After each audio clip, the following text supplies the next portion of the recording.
we study about dividing numbers. In dividing numbers, without carrying, example, 25 divided by 5. This is a long method. So 25 divided by 5. So first, in line, we divide first this number. 2 divided by cannot be. So 25 divided by 5 equals 5. Then multiply 5 times 5 equals 25. And then 25 minus 25 equals 0.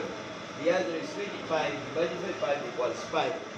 To get the answer is correct, we multiply both the answer and the divisor. 5 times 5 equals, so 25. So if the answer is same, the dividend, so the answer is 5 is correct. Okay, that's right. These are the example of dividing number in a short way. Thank you and bye-bye all.